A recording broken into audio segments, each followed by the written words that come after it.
सखी सहेली के श्रोताओं को रज्जो मौसी का प्यार भरा नमस्कार। और मंजरी आपको भी जी, रज्जो मौसी आपको और सुनने वाले सभी साथियों को मेरा प्यार भरा नमस्कार। और मौसी, आज आपसे बहुत दिनों बाद मुलाकात हो रही है तो बड़ा अच्छा लग रहा है कि आज मिलकर हम लोग मतलब क्या करने वाले, मजे करने वाले। तो विषय के साथ शुरुआत कर देते हैं कि गीत मंजरी में मौसी आज हम लोग ने विषय लिया है दुपट्टा। और अच्छे अच्छे गीत होंगे। बिल्कुल बिल्कुल। और नुस्खे में क्या बताएंगे?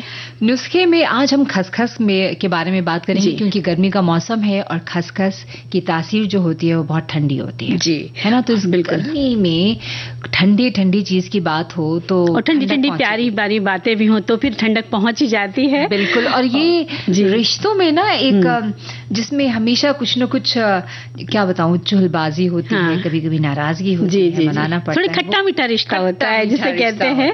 तो रिश्ता ननद भाभी का, इस पर बात करेंगे। और बढ़ती गर्मी से राहत, इसके बारे में भी हम लोग बात करेंगे। और संदेश में हमारे साथियों ने बहुत सारी चीजें लिखकर भेज दी है, तो पहले आपके लिखे संदेश हम आप तक पहुंचाएंगे। जी।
मंजरी, वैसे तो लहरा कर इस वक्त लू चल रही है, बिल्कुल है ना। हम उम्मीद करते हैं कि जल्दी ही मौसम थोड़ा बेहतर होगा, ठंड होगा। और ये जो ठंडा ठंडा सा गीत हमने सुनवाया, इसको भी हमने लहरा के भेज दिया है ना मौसी। ठंडी हवाएं देखिए सबके पास तक पहुंच गई हैं, थोड़ी तो राहत महसूस होगी। ये हमारे श्रोता बताएंगे हमें कमेंट्स करके कि कितना उन्हें महसूस हुआ, कितना अच्छा फील हुआ। और जैसे जो हमें संदेश भेजे हुए हैं उसकी शुरुआत करते हैं हम। बिल्कुल, लिखती है कि ग्रीष्म ऋतु साल का सबसे गर्म मौसम होता है, जिसमें जिसमें दिन के समय बाहर जाना काफी मुश्किल होता है। इस दौरान लोग आमतौर पर बाजार देर शाम या रात में जाते हैं। बहुत से लोग गर्मियों में सुबह में टहलना पसंद करते हैं। इस मौसम में धूल से भरी हुई शुष्क और गर्म हवाएं पूरे दिन भर चलती रहती हैं। कभी कभी लोग अधिक गर्मी के कारण हीट स्ट्रोक, डिहाइड्रेशन यानी पानी की कमी, डायरिया, हैजा और अन्य स्वास्थ्य संबंधी परेशानियों से भी प्रभावित हो जाते हैं। बिल्कुल मौसी सही बात लिखी है। इन दिनों ये समस्याएं बहुत देखनी पड़ती है, तो बड़ा सतर्क रहना पड़ता है और उनको सतर्क रहने के लिए हम यहाँ पर इस तरह के विषय लेकर आते हैं। बिल्कुल बिल्कुल जी, तो जी। अगला जो संदेश है उसमें आपने लिखकर भेजा है कि गर्मी के मौसम के दौरान हमें आरामदायक सूती कपड़े पहनने चाहिए। हमें गर्मी की ऊष्मा से बचने के लिए ठंडे पदार्थों का सेवन करना चाहिए। पूरे मौसम में स्वस्थ और तंदुरुस्त रहने के लिए बहुत सी सावधानियां रखनी चाहिए। हमें शरीर में पानी की कमी और लू लगने यानी हीट स्ट्रोक से बचने के लिए बहुत सारा पानी पीना चाहिए। हमें हमें दिन के दौरान हानिकारक पराबैंगनी किरणों से बचाव के लिए विशेष रूप से सुबह 10 बजे से शाम 5 बजे तक बाहर नहीं जाना चाहिए। गर्मी में पक्षियों को बचाने के लिए अपनी बालकनी या गलियारे में थोड़ा सा पानी और कुछ चावल या अनाज के दाने रख देने चाहिए। हमें लोगों से विशेष रूप से वस्तु विक्रेता, डाकिया आदि से पानी के लिए अवश्य पूछना चाहिए। बिल्कुल, ये बात बहुत अच्छी लिखी है। लेकिन इसके साथ साथ एक सावधानी भी हमें रखनी है कि हमें जो भी आप डाकिया हो चाहे कोई भी आता है, आप पानी के लिए पूछते हैं तो ऐसा ना करिए कि आप दरवाजा खोल करके पानी लेने अंदर चले गए, फिर आप आ रहे हैं। तो देखिए कुछ भी कहीं भी कुछ हो सकता है, तो आप पूछे जरूर, लेकिन आप दरवाजा बंद कर दीजिए, फिर आप पानी लेने जाइए, फिर दरवाजा खोल के आप उन्हें पानी पिला सकती है। तो थोड़ी सी सावधानी भी रखिए और जिससे कि आप सुरक्षित भी रहें, है ना। और इसके साथ साथ देखिए मौसी, एक संदेश में और लिखा है कि ताजा और सुपाच्य भोजन, हल्का, ताजा और जल्दी पचने वाला भोजन करें। भूख से कम खाएं और पानी ज्यादा पिए। रसीले फल जैसे तरबूज, आम, संतरा, अंगूर, खरबूजे आदि से पेट भी भरेगा और ये शरीर में पानी की जरूरत भी पूर्ति करेंगे। और इसके साथ साथ लिखते हैं ना कि शारीरिक श्रम करें। गर्मियों में बहुत ज्यादा शारीरिक श्रम से पसीने के रूप में पानी और मिनरल्स अधिक मात्रा में उत्सर्जित होते हैं। इससे शरीर में पानी और खनिज लवणों की कमी हो जाती है। ऐसी स्थिति में चयापचय दरें प्रभावित होती हैं। बिल्कुल, बहुत अच्छे संदेश, काम वाले संदेश हमारे श्रोता भेज रहे हैं। आपने लिखा है कि ठंडी तासीर वाली वस्तुएं गर्मी के दुष्परिणामों से बचने के लिए ठंडी तासीर के खाद्य पदार्थों का सेवन करें। बेल का शरबत, केरी का पन्ना, आंवला, कच्चे प्याज को भोजन में शामिल करें। खाद्य पदार्थ को गर्म ठंडे के आधार पर नहीं बल्कि उनकी तासीर के आधार पर पहचानें। जैसे आइसक्रीम, कोल्ड ड्रिंक और बर्फ का गोला ठंडा होने पर भी शरीर की गर्मी बढ़ाते हैं। बिल्कुल। और पेय पदार्थ के लिए लिखा है कि ज्यादा लें। गर्मी के मौसम में ठोस आहार के बजाय तरल पदार्थ जैसे ठंडा पानी, नींबू शिकंजी, शरबत, कैरी का पन्ना, फलों का रस, छाछ, लस्सी ज्यादा मात्रा में लें। इनसे शरीर में तरावट बनी रहेगी और ऊर्जा का स्तर भी बना रहेगा। और इसी के साथ देखिए, ये तो खान पान की बात हो गई, लेकिन एक लोग लिखते हैं कि धूप से सुरक्षा।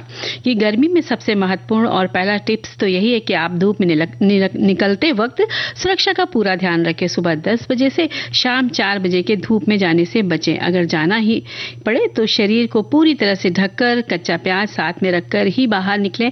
कैप, सनग्लास और सनस्क्रीन का इस्तेमाल जरूर करें।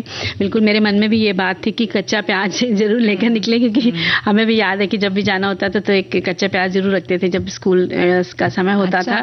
तो ये सब चीजें क्या है, जब आपके बड़े परिवार में होते हैं तो वो आपको बताते रहते हैं कि देखो ऐसा करो, तो उनकी बात माननी चाहिए। रहती थी। जी। और बहुत उपयोगी संदेश हमारे सभी श्रोताओं ने लिखकर भेजा है। धूप से सुरक्षा भी जरूरी है। उन्होंने लिखा है कि गर्मी में सबसे जरूरी और पहला टिप्स तो यही है कि आप धूप में निकलते वक्त सुरक्षा का पूरा ध्यान रखें। सुबह 10 बजे से शाम 4 बजे के बीच धूप में जाने से बचें और अगर बाहर जाना ही पड़े तो शरीर को पूरी तरह से ढककर कच्चा प्याज साथ में रखकर ही बाहर निकलें। और कैप, सनग्लास और सनस्क्रीन का इस्तेमाल जरूर करें। बिल्कुल। और भी लोग लिखते हैं कि लंबे समय तक बाहर धूप में रहने से बचें।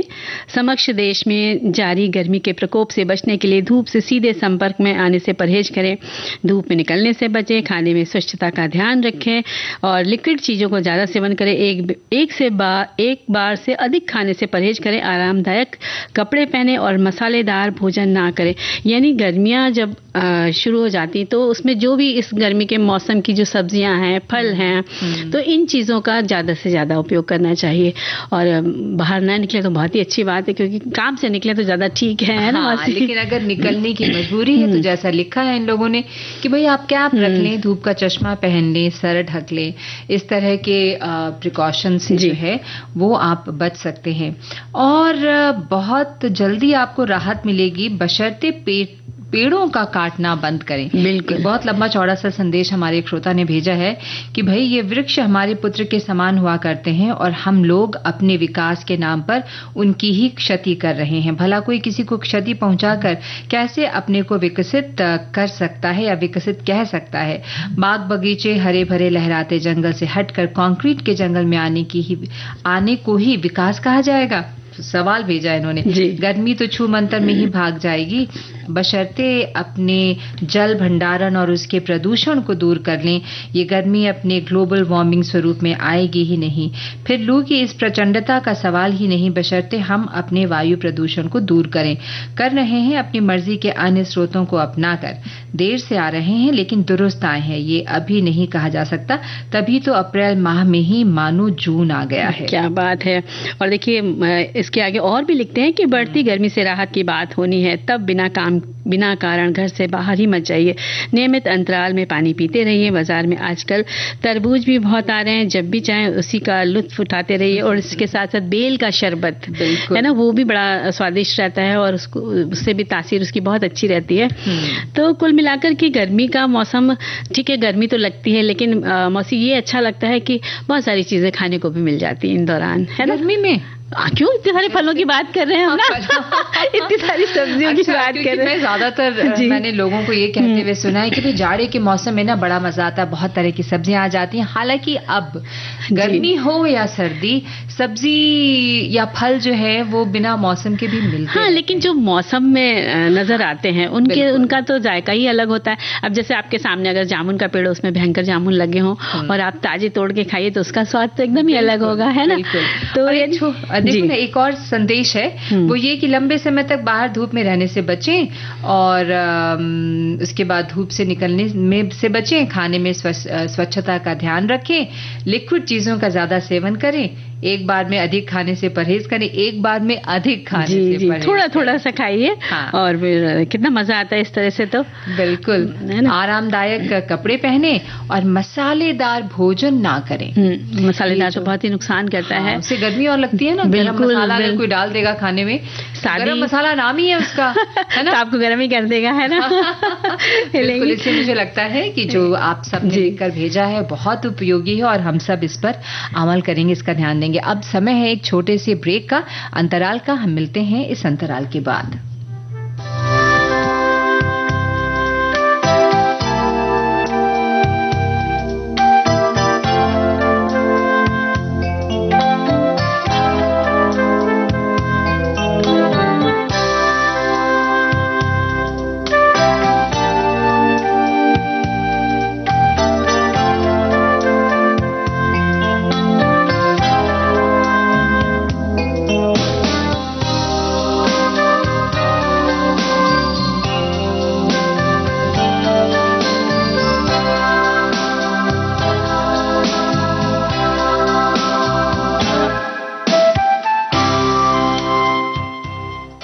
एक बार फिर आप सबका बहुत बहुत स्वागत है कार्यक्रम सखी सहेली में। मैं हूं आपकी रज्जो मौसी और हमारे साथ है मंजरी वर्मा। तो स्वागत करते हुए देखिए अब हम चलते हैं नुस्खे की तरफ। नुस्खे बहुत जरूरी होते हैं और कई बार मौसी ऐसा होता है ना कि आपने किसी को बताया कि देखो मेरी तबीयत खराब है, खांसी है, जुकाम है, तो लोग आपको तरह तरह के नुस्खे बताने लग जाते हैं। तो उस समय क्या करना चाहिए बताइए मौसी? उस समय क्या करना चाहिए? देखो दादी नानी के नुस्खे तो हैं ही, तो वही नुस्खे लेकर हम यहाँ पर आते हैं, है ना। बाकी हमारे श्रोता भी अपनी दादी नानी से पूछकर हमें बदमाशी देखिए थोड़ा सा घुमा दिया आपने। वो मतलब इसलिए नुस्खे तो देखिए सभी बताते हैं, लेकिन हमें उन्हीं को अपनाना चाहिए जो हमें सूट करते हैं, है ना। ये बात तो सही है भाई, सबके शरीर का ना वो अलग अलग ये होता है। कई बार अगर आप एक ही चीज को सब पे डाल देंगे तो फिर नुकसान हो जाए। इसीलिए तो देखिए हम लोग नुस्खे बताते हैं। तो मेरा कहने का मतलब यही था मौसी, इस बात को कहने का कि जो भी हम बताते हैं तो आप ये ध्यान रखिए कि आपको क्या सूट करता है और डॉक्टरी सलाह से ही इन सब चीजों को लेना है। तो इस बात को कहने का मेरा यही मतलब था, है ना। मैं बिल्कुल समझ गई जी। तो खसखस जो है वो फाइबर से भरपूर होता है और चम्मच में करीब कितना 9.7 मिलीग्राम के आसपास मैग्नीशियम होता है, जो हड्डियों के अच्छे स्वास्थ्य और आयरन को संतुलित रखता है। और इसमें protein, folate, vitamin B6, E, choline और राइबोफ्लेविन, फास्फोरस, मैग्नीज, आयरन पाया जाता है। और इसके साथ साथ इसमें थायमीन व जिंक भी होता है। मतलब पौष्टिकता से भरपूर है ये खसखस। और देखिए खसखस के बारे में हमारी एक सखी लिखती है कि खसखस गर्मियों में खसखस की ठंडाई और सर्दियों में बादाम के साथ खसखस को पीसकर देशी घी में बनाया जाने वाला हलवा फायदेमंद रहता है। कितनी बढ़िया सी जानकारी इन्होंने लेकर भेजी है। और इसके साथ साथ कहते हैं कि महिलाओं की प्रजनन क्षमता में ये वृद्धि करता है, अनिद्रा से लड़ता है। अगर आपको नींद की कमी है, नींद की परेशानी है, नींद नहीं आती है तो ये नींद को भी करीब लेकर आता है, इसको अगर आप अपने खान पान में जोड़ें तो। और तनाव के स्तर को तो जरूर ही कम करता है कि इसके पेस्ट को गर्म दूध के साथ अगर आप रात में पीते हैं, इसका सेवन करते हैं तो आपको इससे बहुत लाभ मिलेगा। बिल्कुल। और हड्डियों को मजबूत बनाता है, पाचन तंत्र को सही रखता है और जिससे जो कब्ज की समस्या होती है ना उसमें भी बहुत राहत मिलती है। और इसके साथ साथ जो अच्छा कोलेस्ट्रॉल के स्तर को ये बनाकर रखता है, जिससे रक्त परिसंचरण में सुधार होता है। इसमें ओमेगा 3 फैटी एसिड भी होता है जो हृदय रोगों की संभावना को भी कम करता है। और पता है मंजरी, मुंह के दाने जो होते हैं या छाले, मुंह में जो छाले हो जाते हैं, और आंखों के लिए या हीमोग्लोबिन के स्तर को बढ़ाता है ये। और कहते हैं कि गुर्दे की पथरी के इलाज में भी ये बहुत सहायक है। थायराइड को ठीक करता है। थायराइड एक ऐसी समस्या है जो ज्यादातर महिलाओं को एक सर्टेन एज के बाद जो है वो परेशान करने ही लगती है। तो मुझे लगता है कि इसके रेगुलर यूज से अगर आप इसको निरंतर अपने भोजन में शामिल करें तो इसका आपको फायदा जरूर पहुंचेगा। मधुमेह के रोगी के लिए भी ये मुफीद है, लेकिन चिकित्सक की राय तो भाई बहुत जरूरी है। हम कुछ भी आपको जो बताएंगे यहाँ पे उसमें चिकित्सक की राय आपको जरूर लेना होगा, ना कि आप कह दें कि रज्जो मौसी ने कहा था इसलिए हमने या मंजरी ने कहा था तो हमने इसका सेवन शुरू कर दिया। बिल्कुल। और इसके साथ साथ देखिए भीगे हुए खसखस, सफेद मिर्च और गाढ़े दही से पेस्ट बनाकर, भाई देखिए सौंदर्य की बात करने वाले हैं मौसी, हम बालों पर लगाएं तो रूसी दूर करता है ये। यानी कि आपको भीगे हुए खसखस, सफेद मिर्च और गाढ़े दही का पेस्ट बनाकर इसको लगाना है। और इसके साथ ही इम्यूनिटी बूस्टर भी है ये खसखस। इससे जो है इसका जो तेल होता बनाया जाता है उससे घाव तेजी से भरते हैं।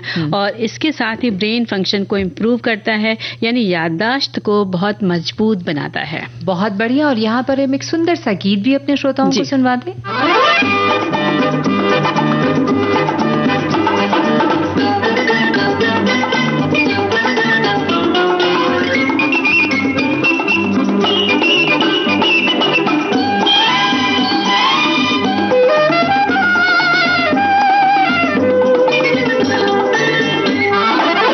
कांटों के साए में फूलों का घर है, फूलों के घर पे जो तेरी नजर है, कांटे हटा के फूल चुन ले ओ राजा, सुन सुन सुन ले ओ राजा, सुन सुन सुन ले।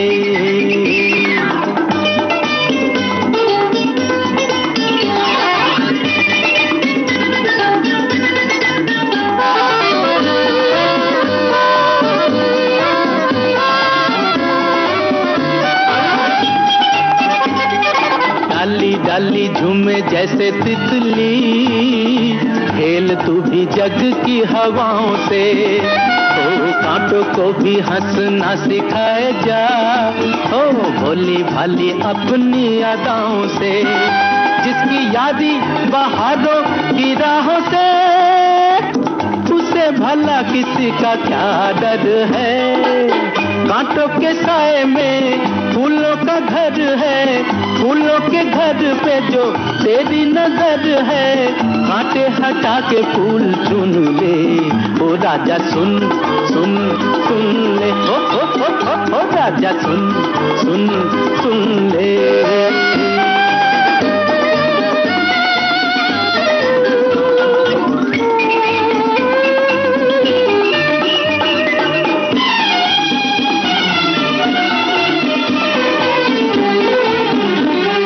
प्यारे यहाँ आशा के चिरागों की, दुख की पवन हम जोली है। दुनिया में नेकी से बुराई की सदा यही आँख मिचोली है। आँख जिसने भलाई पे खोली है, उसे भला किसी का क्या डर है।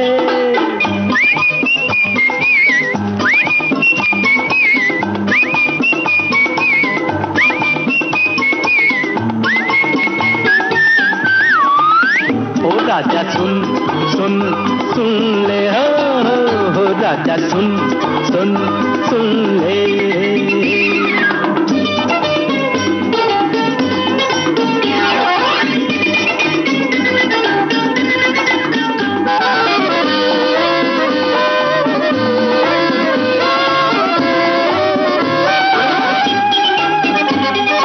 गोरी गोरी हंसी तेरी जो कभी तब जाए गम काले काले से। बन जा हिम्मत का सितारा तू अपने ही मन के उजाले से। ढूंढे रास्ता जो मन के उजाले से, उससे भला किसी का क्या डर है। कांटों के साए में फूलों का घर है, फूलों के घर पे जो तेरी नजर है, कांटे हटा के फूल चुन ले। ओ राजा सुन सुन सुन ले, राजा सुन सुन सुन ले।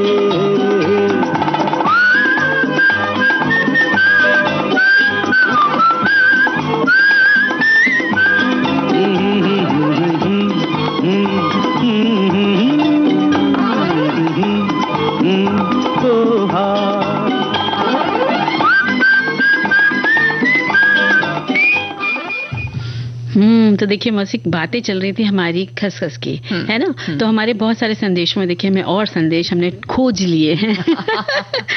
लिखते हैं कि इसकी चटनी भी बहुत लजीज बनती है। इसे सूखा भून कर लहसुन मिर्ची को भून लें और नमक अमचूर के साथ पीस लें।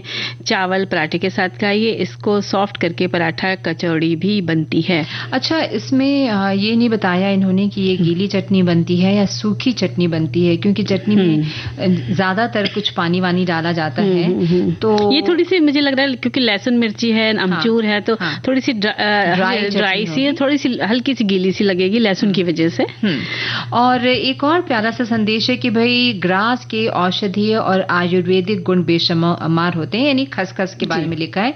खसखस के फायदे जो है वो सर्दी खांसी, हृदय रोग, उल्टी, त्वचा रोग, बुखार, धातु दोष, सिर दर्द, रक्त विकार, पेशाब की जलन, सांस के रोग, पित्त रोग, मांसपेशियों की ऐंठन, हार्मोनल समस्याओं में भी फायदेमंद है।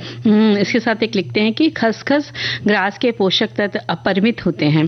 खसखस ग्रास में रेजिन, वाष्पशील वेटियर तेल, बीटा वेटिवोन, खासिनॉल, खासी लाल, जिनोनोइक अम्ल, कैल्शियम, एजुलिन और फेरस ऑक्साइड आदि भी पाए जाते हैं।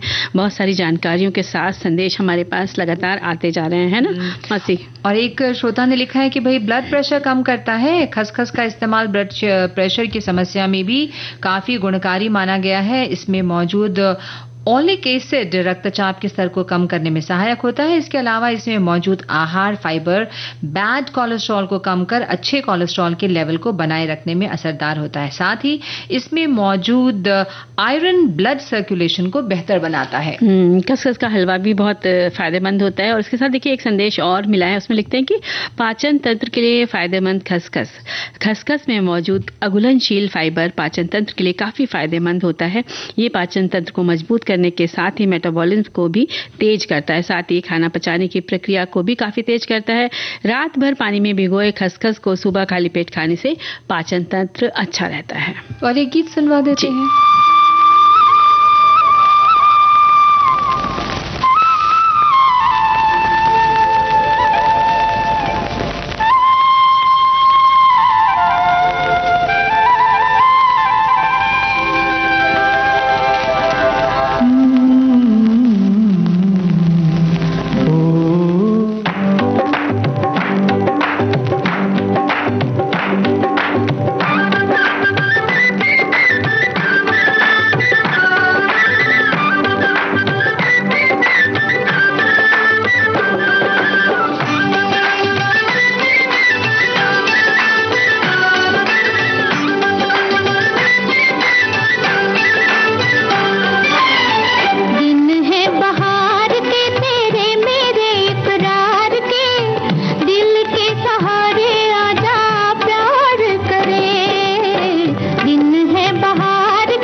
दुश्मन है प्यार के जब लाखों गम संसार के, दिल के सहारे कैसे प्यार करें।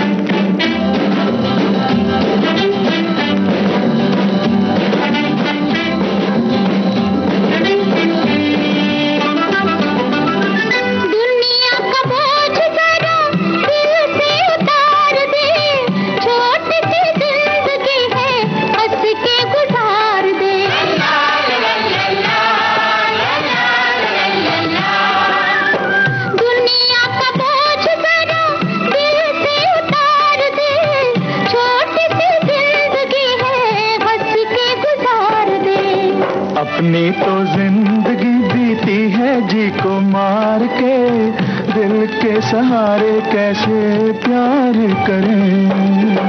दिन है बहार के तेरे मेरे इकरार के, दिल के सहारे आजा प्यार करें।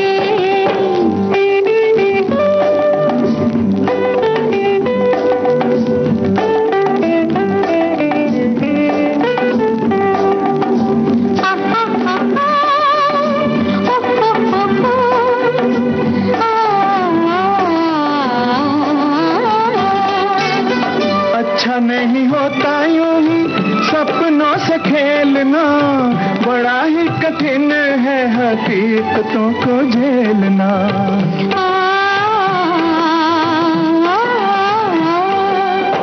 अच्छा नहीं होता यूं ही सपनों से खेलना, बड़ा ही कठिन है हकीकतों को झेलना।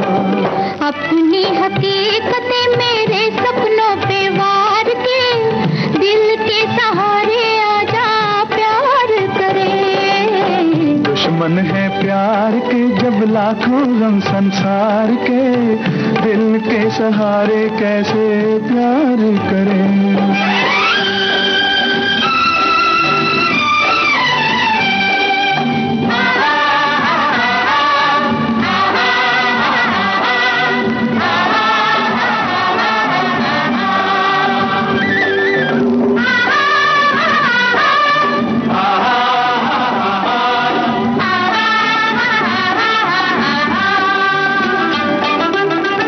ऐसी वैसी बातें सभी दिल से निकाल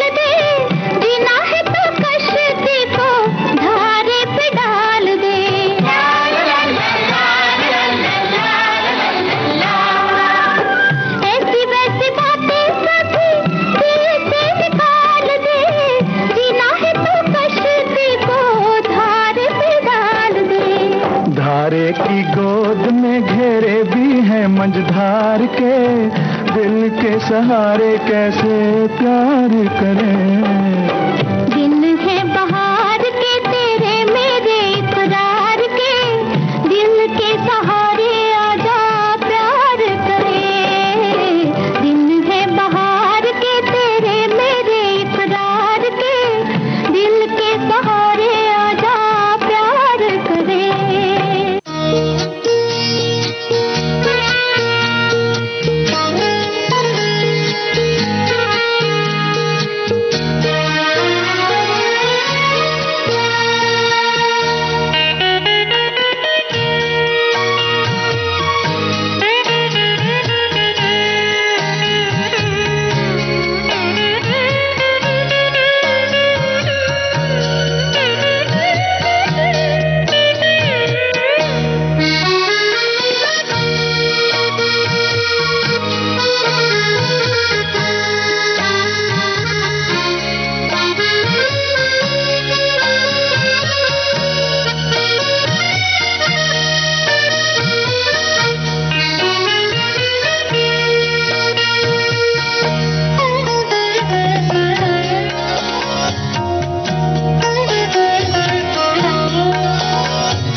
एक बार फिर आप सबका स्वागत है कार्यक्रम सखी सहेली में। और गीत मंजरी में दुपट्टे के बारे में हम लोग बात करेंगे। बिल्कुल।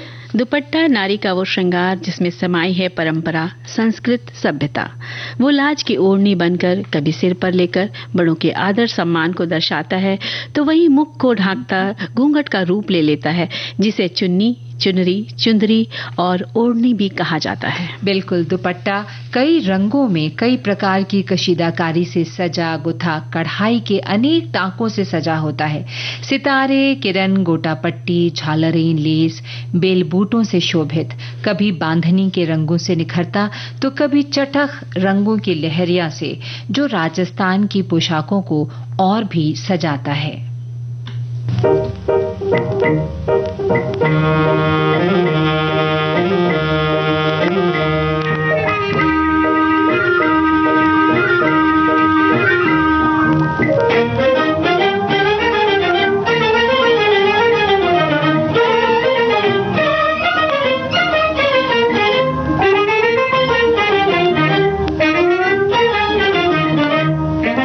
हवा में उड़ता जाए मोरा लाल दुपट्टा मल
हर जगहों के दुपट्टों की अलग खासियत होती है, शैली होती है। फुलकारी, काथा, रेशमी और सूती धागों से कढ़ा तो कभी सिंधी कढ़ाई के बूटों से मन मोहता है। महिलाओं की सलवार कमीज, कुर्ता, घाघरा चोली, लहंगा, चुनरी आदि अनेक तरह से पहना जाता है। फुलकारी दुपट्टे रंगीन कृतियों में सघन फूलों की कढ़ाई चटख रंगों के संयोजन से पंजाब की पोशाकों में रंग भर देती है। गुजरात और राजस्थान में बनाए जाते टाई डाई दुपट्टों में अलग शोभा निखरती है और मिरर वर्क से दमक उठती है दुपट्टे की रौनक। कभी सूती धागों से तो कभी रेशमी धागों का ताना बाना दुपट्टे की सुंदरता तो बढ़ाता ही है, वहीं नारी का सौंदर्य भी खिल उठता है। दुपट्टा मेरा दे दे, दुपट्टा मेरा दे दे दे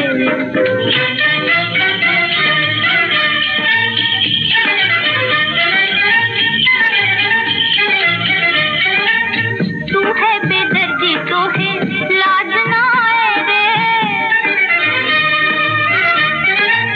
तू है बेदर्दी तो है लाज ना आए रे, नाजुक कलाई मोरी टूट न जाए रे, नाजुक कलाई मोरी टूट न जाए रे, दे दे दुपट्टा ऊपर दे दिया, दे दे दुपट्टा ऊपर दे दिया, माहियो माहियो माहियो दुपट्टा मेरा दे दे, दुपट्टा मेरा दे दे दे दे।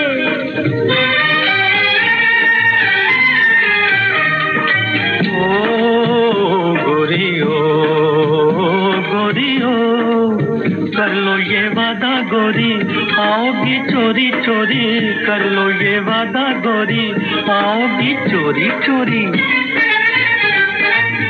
अच्छा है ये बहाना लेने दुपट्टा आना, हम ना देंगे तू जोर लगा ले, हम ना देंगे तू जोर लगा ले, जोर लगा ले। माहियो माहियो माहियो दुपट्टा मेरा दे दे, दुपट्टा मेरा दे दे दे दे।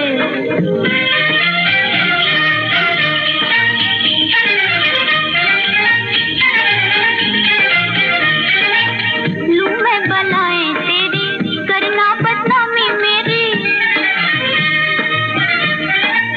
लूं मैं बलाएं तेरी, करना बदनामी मेरी, अपना सताओ सैया तुझको कसम है मेरी, अपना सताओ सैया तुझको कसम है मेरी, दे दे दुपट्टा ऊपर दे दिया, दे दे दुपट्टा ऊपर दे दिया, माहियो माहियो माहियो दुपट्टा मेरा दे दे, दुपट्टा मेरा दे दे दे दे।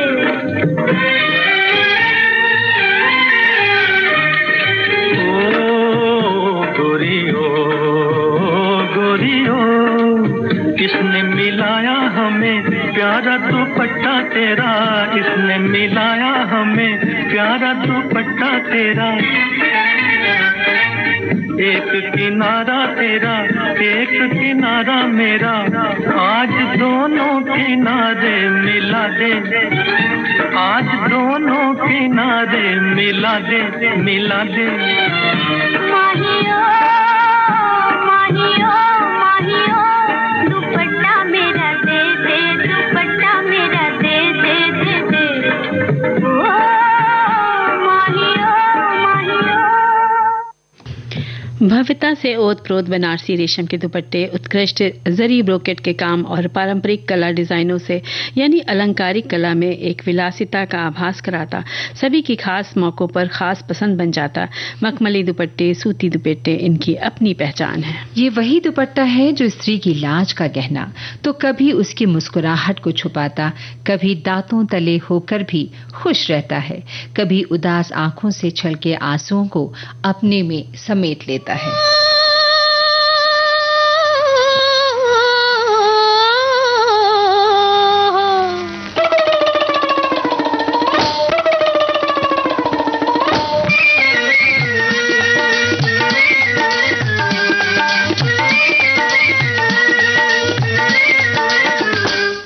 दुपट्टा मेरा मलमल का, रंग सलेटी हल्का, दुपट्टा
नाजुक अदाओं के अलौकिक सौंदर्य को अपनी बाहों में भर लेता दुपट्टा कभी चंचल हवाओं की लय में एक झोंके से उड़ चलता, कभी फूलों की खुशबू चुराता तो कभी तन की खुशबू, कभी शर्माने पर मुख पर लिपट जाता, दुपट्टे के कोने में बंधी किसी की प्रतिज्ञा तो कभी किसी काम को पूरा करने की गांठ को साधता। जाने कितने वर्षों से दुपट्टा स्त्री का गौरव, इज्जत को बचाता दुपट्टा कभी चादर बना तो कभी आंचल, तो कभी मोहब्बत के पैगाम लाता दुपट्टा, कभी मौसम से बचाता दुपट्टा एक पहरी की तरह हमारे पास रहने को आतुर, फिर क्यों ना उसे हम चाहें। कभी खोलती हूँ माँ का संदूक तो उनका दुपट्टा उनकी याद दिलाता, मेरे बचपन का साथी उसके आगोश में कितना वक्त गुजारा था। ये वही दुपट्टा है जो आज भी मेरे दिल में मेरी यादों को ताजा करता रहता है।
बहकती है, सांस सांसें महकती हैं, आंखें बहकती हैं, सांसें महकती हैं।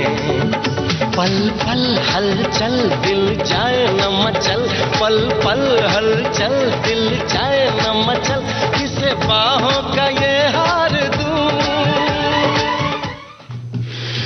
और अब रिश्ते नातों की बात, यानी आज हम बात करने वाले हैं ननद और भौजाई के रिश्ते के बारे में। सारे हमारे पास संदेश आ गए हैं। बहुत ही खूबसूरत सा संदेश है मंजरी। मेरे जीवन में ननद भाभी का रिश्ता बहुत अधिक महत्व रखता है। जब मैं शादी होकर आई, मेरी ननद मुझसे केवल 1 साल छोटी हैं।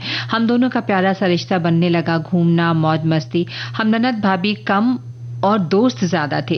धीरे धीरे बहुत सालों तक ये चलता रहा और जब मेरी सास नहीं रही तो मैं दोस्ती से मैं ननद भौजाई के रिश्ते के बाद में उनकी माँ बन गई हूँ। आज मेरी माँ बेटी का रिश्ता हो गया है। रिश्ता कैसे बदल गया पता ही नहीं चला। मायके में भी मेरी भाभी भी मुझे अपनी बड़ी बहन और माँ के बराबर ही दर्जा देते हैं। कारण ये कि मैं सबसे बड़ी हूँ।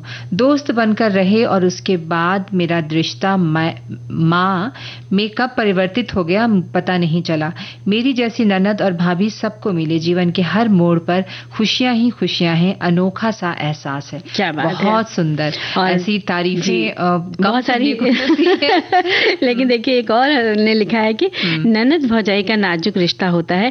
आपस में दोनों हर छोटी छोटी परेशानी एक दूसरे से शेयर करें और सुलझाने में भी मदद कर सकते हैं। इस तरह एहसास कराएं कि आप एक दूसरे की कितनी परवाह करते हैं। दोनों को ही एक दूसरे का मान सम्मान का ध्यान रखना चाहिए। एक बार प्यार की डोर से बन जाएगा तो फिर तोड़ने से भी नहीं टूटेगा। कितनी सुंदर सी बात लिखी है। इसकी अहमियत दोनों को समझनी चाहिए, क्योंकि आज आप किसी की भाभी हैं और आप नंद हैं तो कल आप किसी की भाभी बनेंगी। तो ये तो महिलाओं के लिए रिश्ते जो है, पुरुषों के लिए भी सेम चीजें होती हैं। तो रिश्ते तो आज आपके हैं तो वो करने ही पड़ते हैं, निभाने ही पड़ते हैं। एक श्रोता ने लिखा कि वैसे देखा जाए कि ननद भाभी का रिश्ता बहुत मधुर होना चाहिए, पर सदियों से ननद भाभी के रिश्ते में जो कड़वाहट देखने को मिली उससे बहुत तकलीफ होती है। एक लड़की जो अपने मायके में कितने सारे रिश्ते छोड़कर आती है, उसे तो ससुराल में हर व्यक्ति को उसका बहुत मधुरता से स्वागत करना चाहिए। वैसे तो पुराने जमाने से रिश्ता तो घर वाले ही तय करते थे, पर उसके आते ही कैसी कड़वाहट आ जाती है। खासतौर पर ननद और सास में कभी नहीं पटती थी। अब ऐसा भी होता है, लेकिन जैसा अभी हमने एक संदेश पढ़ा था कि कहीं पर बहुत बहुत प्यार भी होता है। ये रिश्ता ही खट्टा मीठा सा है ना। पर आज के थोड़े बदलते परिवेश में ननद भाभी में काफी पटने लगी है। लिखते हैं यही, शायद जब अब लड़कियां ज्यादा समझदार हो गई हैं और कुछ शिक्षा का भी योगदान है। बिल्कुल सही, बिल्कुल सही। और देखिए और लिखते हैं मौसी की ननद भाभी का रिश्ता मधुर हो, इसके लिए नंद भाभी के बीच आपसी मेलजोल और समझदारी होनी चाहिए। इस रिश्ते में भेदभाव, ईर्ष्या और जलन जैसे नकारात्मक भावनाओं की कोई जगह नहीं होनी चाहिए। ससुराल में सास ससुर, पति और मायके में माता पिता और भाई की भी अहम भूमिका होती है भाभी नंद रिश्ते को सामंजस्य होने में। बिल्कुल बड़ी प्यारी सी बात लिखी है। और एक दूसरे के साथ अगर सहयोग करते हैं, छोटी बहन है आपकी, भाभी है, बड़ी है, छोटी है, तो आप मिलकर काम करते हैं तो कुछ भी नहीं खलेगा आपको। बिल्कुल। एक ने लिखा है कि नंद भाभी का रिश्ता सिर्फ खट्टा मीठा नहीं भी तीखा भी, जो हमेशा चलते ही रहता है। 40 साल का अनुभव ने यही सिखाया, ज्यादा मीठा मत कीजिए नहीं तो तीखा हो जाएगा, और ज्यादा तीखा हो जाएगा तो खट्टा डालना पड़ेगा। और ये सामाजिक चलन है जो चलता ही रहेगा। क्या बात है। और इस तरह देखिए और संदेश मिला है कि रिश्ता ननद भाभी का या फिर दो परिवारों के संस्कार का बहुत ही नाजुक विषय है ये, फिर भी लोग निभा ही रहे हैं। सौभाग्यशाली हैं जिन्हें ये मिला हुआ है। अब हंसकर निभाए या फिर रो गाकर। अब तो जिसके भाग में जो पड़ा सो पड़ा ही है, छोड़कर तो जाने से रहे। फिर बहुतेरों को तो भाभी है तो ननद नहीं, और कहीं ननद है तो कहीं भाभी नहीं। बड़ा ही अजब गजब का संसार है। बिल्कुल सही। और एक संदेश है कि ननद और भाभी का रिश्ता काफी स्पेशल होता है। इस रिश्ते में प्यार के साथ साथ नोक-झोंक होना भी काफी आम बात है। रोज रोज के मनमुटाव से अक्सर ननद भाभी का रिश्ता कमजोर होने लगता है। भाई की शादी के बाद ननद अक्सर भाभी से ढेर सारी उम्मीदें लगाकर रखती हैं। वही नई जगह नई परिस्थितियों में एडजस्ट कर रही भाभी जब ननद की उम्मीदों को पूरा करने में असफल हो जाती है तो ननद भाभी से नाराज रहना करने लगती है। इसलिए शादी के फौरन बाद भाभी से किसी तरह की उम्मीद न करें और उन्हें नए घर को समझने का समय दें। वैसे ये सुझाव बहुत अच्छा है। बिल्कुल बिल्कुल। वक्त तो देखो देना ही चाहिए, क्योंकि भाई वो भी नई होती है आपके घर में, तो आप उसको धीरे धीरे बताएंगे। और आप उसको भाभी की जगह अगर बहन एक दोस्त की तरह लें तो देखिए कितना आनंद आएगा। और मौसी मुझे तो लगता है इन रिश्तों में कभी ये नहीं देखना चाहिए कि तुम काम करोगी या मैं करूं, ऐसा नहीं। आप अपने उठिए और आप अपनी तरह से काम करने लग जाइए। वो उठते हैं तो वो अपनी तरह से करेंगे और दोनों फिर साथ में है तो मिलजुल कर कीजिए, तो किसी तरह का मनमुटाव होगा भी नहीं। ऐसा ही किसी ने लिखकर भेजा है कि ननद भौजाई का नाजुक रिश्ता होता है, आपस में दोनों हर छोटी छोटी परेशानियां एक दूसरे से शेयर करें और सुलझाने में भी मदद कर सकते हैं। इस तरह एहसास कराएं कि आप एक दूसरे की कितनी परवाह करते हैं। दोनों को ही एक दूसरे का मान सम्मान का ध्यान रखना चाहिए और एक बार प्यार की डोर से बंध जाइएगा फिर तोड़े नहीं टूटेगा। बिल्कुल। और एक गीत सुन लिया जाए। बिल्कुल।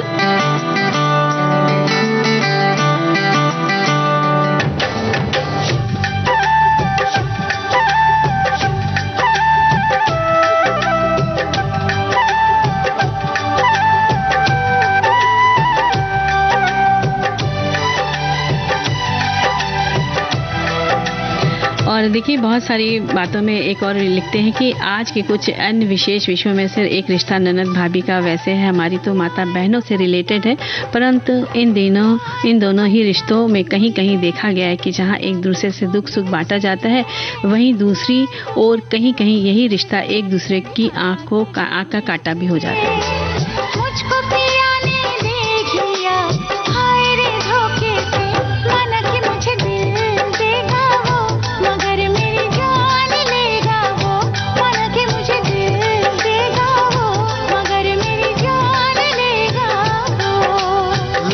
दुपट्टा, अरे लाल दुपट्टा उड़ गया रे तेरा हवा के झोंके से, लाल दुपट्टा उड़ गया रे तेरा हवा के झोंके से, तुझको पिया ने देख लिया हाय रे धोखे से, मना के तुझे दिल देगा वो मगर अपनी जान देगा वो, मना के तुझे दिल देगा वो मगर अपनी जान देगा वो।